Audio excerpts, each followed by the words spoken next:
Before the fall of an empire, before plague hollowed out cities and enemies stormed the borders, one man wrote in secret, not for power, not for history, but for something deeper. He was emperor of the greatest civilization on earth, and yet he doubted. He questioned. He searched for peace in the middle of chaos. By candlelight, at the edge of collapse, he wrote what would become a timeless guide for the soul. This is the untold story of Marcus Aurelius, the emperor who wrote in the dark. Imagine standing at the helm of an empire threatened by war, disease, and political intrigue, where every decision could tip civilization toward order or catastrophe. How do you lead with conviction when the world around you is unraveling? This is the story of Marcus Aurelius, the philosopher king who ruled Rome with a stoic hand. Through invasions, pandemics, and personal grief, he clung to a code of inner calm and moral duty. Join us as we journey into the life of an emperor who wrote his private reflections in the dead of night, leaving us a legacy of wisdom for navigating chaos, both then and now. In the annals of history, Marcus Aurelius stands apart as Rome's reluctant ruler, a man who never sought absolute power but found it thrust upon him. Born in 121 CE to a prominent Roman family, he was adopted by Emperor Antoninus Pius in his teens and groomed for leadership. Yet even as he absorbed the complexities of imperial politics, he immersed himself in philosophy, particularly the Stoic ideals of self-control, virtue, and justice. Marcus ascended to the throne in 161 CE amid a fractious empire. Plagues ravaged the population, enemies tested Rome's borders, and economic struggles plagued daily life. The image of a calm, wise emperor is comforting, but behind the Stoic facade were monumental struggles, both internal and external. Could an introspective thinker steer Rome safely through turbulence without sacrificing his principles? Marcus Aurelius would spend his reign trying to answer that question, one decision at a time. Marcus's early life foreshadowed a unique blend of power and introspection.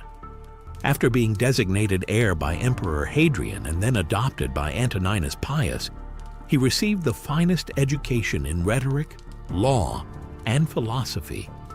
He bonded with teachers like the orator Fronto and the philosopher Junius Rusticus, who introduced him to the Stoic teachings of Epictetus.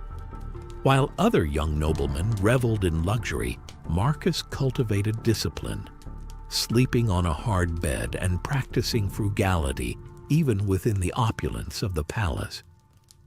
In 161 CE, when Antoninus Pius died, Marcus and his adoptive brother Lucius Verus became co-emperors, an unprecedented arrangement in Roman history. Yet behind the formalities, Marcus was the guiding soul of the administration, grounded by a moral compass that demanded compassion and fairness. He insisted on sharing power equally with Lucius to reduce envy and maintain unity within the ruling family. Almost immediately, challenges arose. The Parthian Empire stirred conflict in the east, requiring Lucius Verus to lead campaigns abroad. Soon after, the Antonine Plague, likely smallpox, swept through Rome, decimating entire legions and destabilizing the economy. Amid these storms, Marcus Aurelius displayed a calm resolve, relying on core Stoic virtues, wisdom, courage, justice, and temperance to guide public policy and maintain the morale of his people. Yet the greatest test of his character would come when the empire's northern frontiers burst into flames.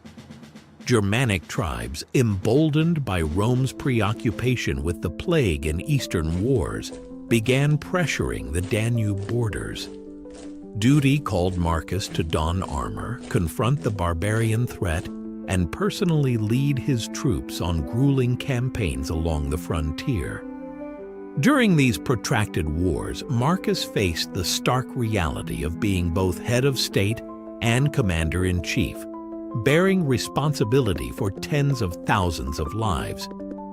Historians note his frequent presence on the battlefield, offering stoic reassurances to weary soldiers. Each day was a test not just of military strategy, but also of Marcus's philosophical resilience. Over time, the emotional toll grew. The plague still smoldered in the background, the treasury teetered on the brink, and the empire's unity hung in the balance. A significant turning point arrived when the Quadi and Marcomanni tribes orchestrated a large-scale offensive, threatening key Roman forts. Despite harsh conditions, Marcus refused to break. He reorganized the legions and devised tactical maneuvers that leveraged Roman engineering and discipline. Victory came at a terrible cost in manpower and resources, but it restored a semblance of stability on the Danube frontier. Yet the deeper conflict was not on the battlefield alone. Marcus Aurelius wrestled with the question, how does an emperor remain virtuous when constant crisis demands pragmatic, even ruthless decisions? He raised taxes to fund the army, enforced discipline among restless populations, and engaged in brutal battles. Each action brought him closer to the Stoic paradox, balancing realpolitik with ethical leadership. By the late 1700s CE, Marcus had spent years on military campaigns, rarely enjoying the luxuries his rank afforded. Many of the empire's borders had been stabilized, largely credited to his unwavering guidance. But the personal toll was immense. He lost several of his children, including sons who might have succeeded him, to illness. Meanwhile, the strain of constant warfare and plague weighed on his health and spirit. Despite these hardships, Marcus managed to hold Rome together with a blend of diplomacy and force, ensuring a measure of peace in his final years. He also commissioned building projects and public welfare programs to alleviate suffering from war and disease. His Stoic approach, focusing on duty over personal comfort, helped him govern effectively, even if it meant sacrificing his own peace of mind. Ironically, the greatest casualty may have been the line of succession. On Marcus's death, his troubled son Commodus assumed the throne, eventually steering Rome toward a period of corruption and decline. This outcome suggests that even the most philosophically grounded rulers cannot guarantee the future beyond their own lifetime. The empire Marcus Aurelius strove to protect through discipline and virtue would soon face turmoil under less principled leadership. Marcus Aurelius's reign illustrates Stoicism in action, a philosophical framework based on self-control, acceptance of fate, and unwavering commitment to virtue. On the psychological level, his personal writings, later published as Meditations, reveal a man who questioned his own motives, confronted his anxieties, and channeled his inner turmoil into compassion for others. Despite vast power, he never forgot that life is transient, and each moment offers a chance to live ethically. Philosophically, Marcus Aurelius exemplifies the idea that great leadership is anchored in self-leadership. By continually examining his own emotions and motivations, he reduced the sway of ego and fear. The storms of war and plague did not break him because he found refuge in clarity of mind. He wielded power with humility, seeing his imperial role not as a privilege, but as a burden of responsibility. This perspective is what makes him unique among the so-called 5 good emperors, and why his words still resonate 1,800 years later. In an era marked by global uncertainty, economic strains, health crises, social upheaval, Marcus Aurelius's Stoic leadership offers a timeless roadmap. His life shows that staying grounded in virtue, empathy, and self-discipline can help leaders navigate even the most volatile circumstances.